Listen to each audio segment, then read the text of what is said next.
We're going to be talking about the Biden-Harris situation unfolding, and welcome back to the 55KRC Morning Show, my friend. I think this may be the first time we shifted over into matters political, because normally you and I are talking about, the war with Ukraine, the situation in the Middle East, and global affairs, which I know it's your area of primary expertise, but welcome to politics. Good to have you back on. Are we witnessing? Yeah, I appreciate it, but as if we get into it, you'll find there is some direct correlation between the two. So I'm eager to talk about it. Yes, and I am as well, because one of the mysteries surrounding this whole bloodless coup d'etat that we seem to be witnessing right now is where in the hell is Kamala Harris on all of these critically important issues?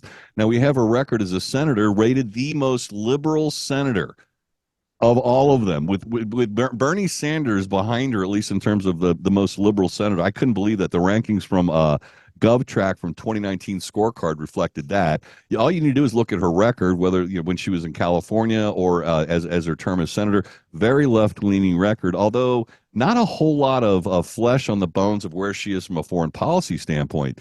But before we dive into that, what is your take on what we're witnessing in front of us? Biden disappears. He goes to Rehoboth Beach. Next thing you know, he's dropping out of the race. He's been, quiet ever since, although he did come out and sort of confirm that he did drop out yesterday. Beyond that, nothing. My theory, and I keep emphasizing this because I don't want anybody to think that I've actually read this or have personal knowledge on it, is Joe Biden is going to resign from the presidency because of some health-related issue, but not because of cognitive impairment. It will be something else like cancer or, whatever. He can't do the job anymore because as of right now, and even JFK Jr. called her out on it. Because she was so complicit in this cover-up about Biden.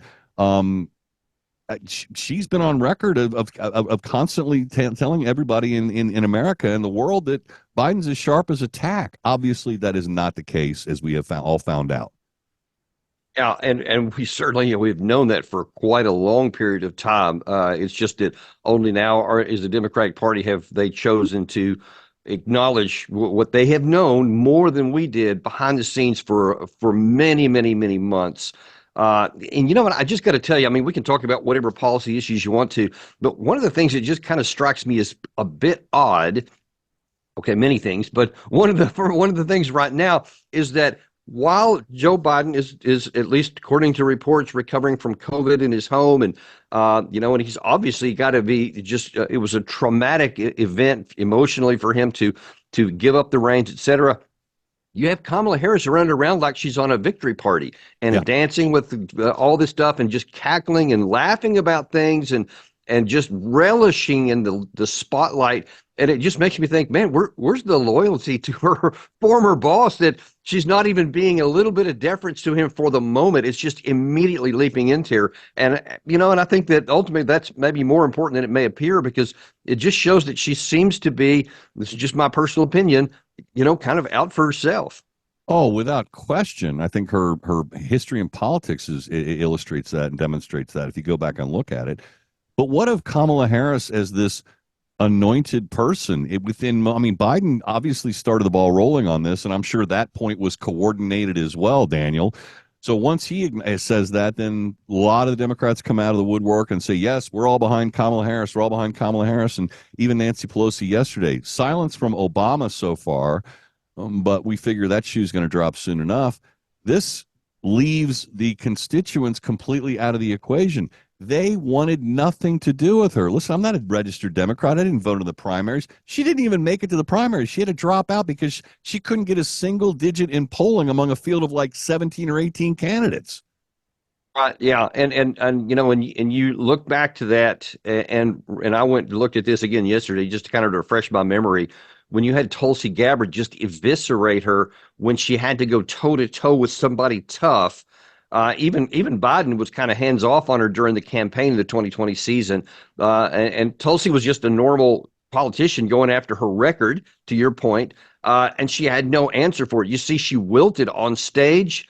I mean, to this day, I still remember it when it was live. And I was like, are you going to respond to it? Are you going to say anything? And that she didn't, and then dropped out after that because of the polling. And now you imagine, what would she do if she had to go on stage with Donald Trump right now in a debate? Or if she becomes president? I'm not even talking about being elected, but I'm talking about whether she becomes elected or president because of passing the torch over because Biden can't handle it now. Can you see her going toe to toe with Xi Jinping or Vladimir Putin or even some of our allies without being coerced? I just don't know. Maybe she would shock me, but given the sample size we have, it's not very encouraging to think of her as being the commander in chief with the nuclear codes. All right, now pivoting over to Commander in Chief Kamala Harris, and that may happen, as you suggested, and I believe sooner rather than later.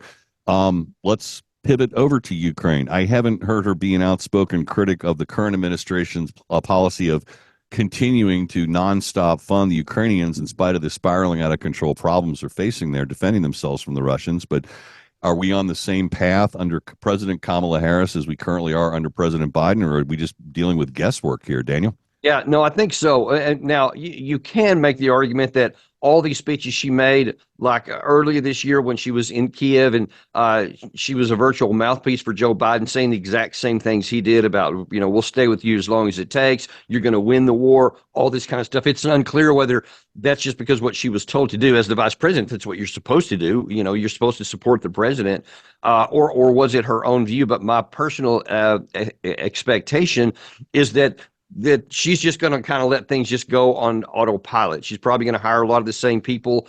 I can't even imagine that she would have some kind of change of course and do something materially different than what Biden did. I think she'll just keep on going with the status quo. And what of Israel? I get the sort of strong feeling that she is, I don't want to say anti-Israel. She's not a completely anti-Israel, but she is pro-Palestine in a sense. A two-state solution, I think, has come out of her mouth before, and calling on Israel to, keep their powder dry and not escalate the violence. So we get some indication of a Kamala Harris as a commander-in-chief relative to Israel, but is that enough to satisfy the protesters that are inevitably going to show up at the Democratic convention, whether it's a foregone conclusion convention or not, or in the anger and the arguments in the street and the protest about the whole situation that's going to continue to long past the election? Well, according to Washington Post this morning, to your point, she already has enough delegates, permanent delegates. I forget the term. So it basically is already a done deal before it gets in there. So that seems to have been resolved. In terms of the Israeli-Palestine situation, she's going to continue to have the same difficulty that Biden did because, she may be wanting to go all in on Israel, but there is a significant portion of her electorate and people that she needs to get in office who are, as very much want to worry about the Palestinian people. And so she can't go all in on Israel. And I mean, we're going to probably get a clue of it tomorrow when Benjamin Netanyahu addresses a joint session of Congress. We'll see kind of how she responds to him there, and that might give us a clue. But I assure you that the people in her party that are, want to see the war come to an end, want to see something done to help the Palestinian people, they will not be silent, and they will exert the pressure on her that they have. Well, I expect at least in response to any questions or reaction to Benjamin Netanyahu addressing Congress, she will giggle at some point, Daniel. Well, I've not seen a day since she's been in office that she hasn't.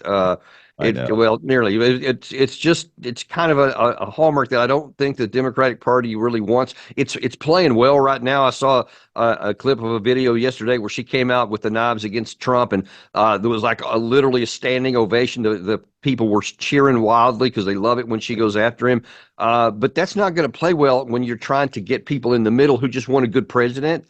They're not looking for somebody who just wants to crush the other guy without having any kind of a competing vision. I mean, whatever people want to say about Trump, where he stands on actual issues here, and you can have some dispute over what they are. But we better see what her actual position on issues are that matter to our lives beyond the laughing. One insurmountable hurdle she's got, Daniel, immigration. I mean, she was in charge of the border, and she looked at the Central America and started talking about these 10, 20-year, 30-year solutions like planting sustainable crops and dealing with global warming challenges and all the reasons that she believes, or at least paid lip service to, the reasons that we were being inundated with illegal immigrants fleeing those nations, but didn't do anything to close the border. And Democrats in Democrat cities, in blue cities that were sanctuary cities, are all as mad as hell about the aftermath of that. She can't overcome that. Well, yeah. I mean, she unless she becomes a regular politician and changes with the wind, and we'll see if she does that because you can hold a position if you want, and as long as it works for the people that you're trying to represent. But the day that her position runs into a brick wall, she either changes course and goes with the brick wall, or she doesn't get elected. And this is not the time when she was in office, and people are sick and tired of a lot of the stuff because they see the ramifications of it. They see how it's played out. It's not been played well, and they want somebody who has some actual answers beyond whatever the party affiliation they may have. They want to see what are you going to physically do about it. And she's kind of made her history in one direction, and we'll see if she can remake herself into something that makes sense. The jury's out on that. It certainly is, but we are the jury and we'll have an opportunity to chime in. My Yes, you Democrat will. listeners won't have an opportunity to chime in on who they would prefer to run for president, but we will have an election and a choice in November. Daniel Davis, Deep Dive, find him online. It's easy to do. Until next week, my friend, it's always a pleasure having you on my program. Always a pleasure to be here, Brian. See you next week. God bless you, sir.